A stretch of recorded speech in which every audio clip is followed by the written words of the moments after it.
Subscribe কৰক Akhol the Assamese kitchen চেনেলটো বেল আইকনটো press কৰক লেটেষ্ট ভিডিঅ'ৰ নটিফিকেশ্যন পোনপ্ৰথমে পাবলৈ হেল্ল' এভৰিৱান মোৰ আখললৈ আপোনালোক সকলোকে পুনৰবাৰ স্বাগতম জনাই আজিৰ ৰেচিপি ভিডিঅ'টো আৰম্ভ কৰিবলৈ লৈছোঁ আজি আপোনালোকৰ ওচৰলৈ 10 মিনিটতে বনাব পৰা এটা সুইট ৰেচিপি লৈ আহিছোঁ আৰু এই সুইট ৰেচিপিবিধ হৈছে আটাৰ হালৱা গতিকে বলকচোন হেল্ডি সুইট ৰেচিপিবিধলৈ আমি আগবাঢ়ো আটাৰ হালৱা বনাবলৈ মই গেছত লো ফ্লেমত এটা সসপেন বহাই দিছোঁ আৰু ইয়াত দিম এতিয়া 1.5 কাপ পানী ইয়াত 1.5 কাপ পানী দিলোঁ এতিয়া ইয়াত গুড় লৈছোঁ গুড়খিনি মিহি মিহিকৈ কাটি পানীখিনি তেতিয়া দি দিম মিঠা যিমান খাব বিচৰা হয় সেই অনুসৰি গুড়টো ল'লে হয় বা হালৱা যিমান বনাম বুলি বিচৰা হয় সেই অনুসৰি গুড়টো ল'লে হয় মই ইমানখিনি গুড় এতিয়া পানীত দি দিছোঁ আৰু এইখিনি এতিয়া মিডিয়াম ফ্লেমত মই ভালকৈ উতল আহিবলৈ দিম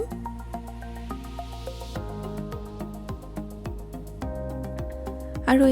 উতল আহিছে আৰু অকণমান ডাঠ হ'লে এইখিনি নমাব পৰা যাব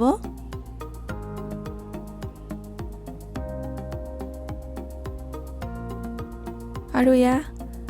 গুড়ৰ পানীখিনি লাহে লাহে ডাঠ হৈ আহিছে এইখিনি এতিয়া মই গেছ অফ কৰি দিম আৰু বেলেগকৈ এটা বাচনত বাকি ৰাখিম মই ষ্টিলৰ মগ এটাত এই গুড়ৰ পানীখিনি বাকি ৰাখিছোঁ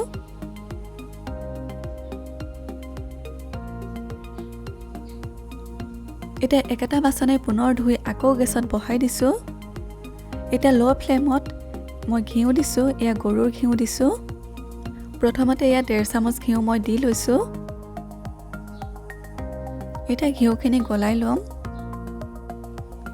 ঘিউখিনি এতিয়া সম্পূৰ্ণকৈ গলাই ল'ম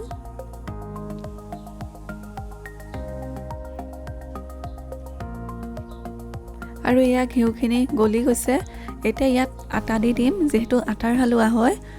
মই 1 কাপ আটাৰে হালৱা বনাম 1 কাপ আটা দি দিলোঁ ঘিউখিনিতে এতিয়া একেবাৰে লো ফ্লেমত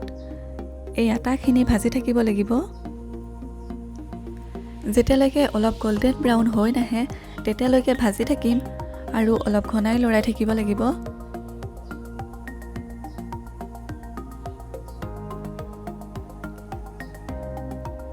লো ফ্লেমতে ভাজি আছোঁ আৰু অকণমান ঘিউ পৰিমাণটো কম যেন লাগিলে সেইকাৰণে পুনৰ আধা চামুচ ঘিউ মই যোগ কৰি দিলোঁ এতিয়া পুনৰ ভাজি থাকিম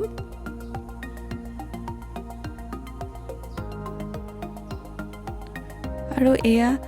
অলপ সময় ভজাৰ পিছতে কেইটামান খিচমিচ ধুই পেলাই মই দি দিছোঁ এতিয়া পুনৰ ভাজি থাকিম যিহেতু গোল্ডেন ব্ৰাউন ৰংটো অহা নাই আটাখিনিৰ গতিকে আৰু 3-4 মিনিটমান সময় ভাজিব লাগিব আৰু দেখিছে অলপ অলপ গোল্ডেন ব্ৰাউন হৈ আহিল আটাখিনি এতিয়া ইয়াত যিখিনি গুড়ৰ পানী গলাই ৰাখিছিলোঁ সেইখিনি ইয়াত অলপ অলপকৈ যোগ কৰি দিম অলপ যোগ কৰি দিলোঁ পুনৰ আকৌ লৰাই দিছোঁ মন কৰিব লাগিব গুড়ৰ পানীখিনি দিওঁতেও যাতে ফ্লেমটো লোতে ৰাখোঁ এতিয়া আৰু বেছি ঘনাই লৰাব লাগিব আৰু বাকী থকা গুড়ৰ পানীখিনিও দি দিছোঁ গুড়ৰ সলনি চেনিও ব্যৱহাৰ কৰিব পৰা যাব কিন্তু গুড় দিলে গুড়ৰ ফ্লেভাৰটো আহে যিহেতু খাবলৈ অলপ বেছিকৈ ভাল হয় এতিয়া মগটোত পুনৰ অকণমান পানী দি পেলাই আকৌ আটাখিনি দি দিছোঁ এতিয়া এইখিনি অকণমান হাই ফ্লেমত মানে মিডিয়াম ফ্লেমত পুনৰ ঘনাই ঘনাই লৰাই থাকিব লাগিব যেতিয়ালৈকে আটাখিনি বাচনটোৰ পৰা এৰাই নাহে ধুনীয়াকৈ তেতিয়ালৈকে এইখিনি ভাজি থাকিম দেখিছে বাচনটোৰ পৰা ধুনীয়াকৈ এৰাই আহিছে এতিয়া পুনৰ ইয়াত আধা চামুচ ঘিউ যোগ কৰি দিছোঁ এনেকুৱা সময়ত ঘিউটো দিলে খুব ধুনীয়াকৈ ঘিউৰ গোন্ধটো ওলাই আহে সেইকাৰণে আৰু অকণমান ঘিউ মই যোগ কৰি দি পুনৰ ভালকৈ লৰাই দিছোঁ এতিয়া কিন্তু ফ্লেমটো লো ফ্লেমত ৰাখিছোঁ যেতিয়াই বাচনটোৰ পৰা আটাখিনি এৰাই আহে তেতিয়াই ফ্লেমটো কমাই দিব লাগিব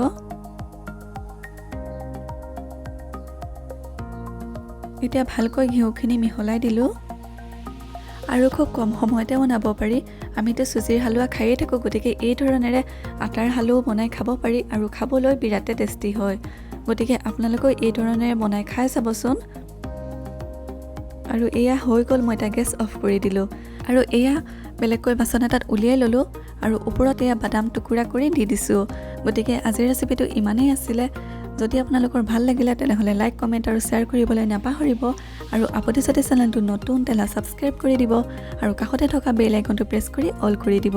যাতে আহিব লগা নতুন নতুন ৰেচিপিৰ ভিডিঅ'ৰ নটিফিকেশ্যনসমূহ সোনকালে পায়। আকৌ এটা নতুন ৰেচিপি লৈ অহাৰ প্ৰতিশ্ৰুতিৰে আজিলৈ বিদায়। ধন্যবাদ।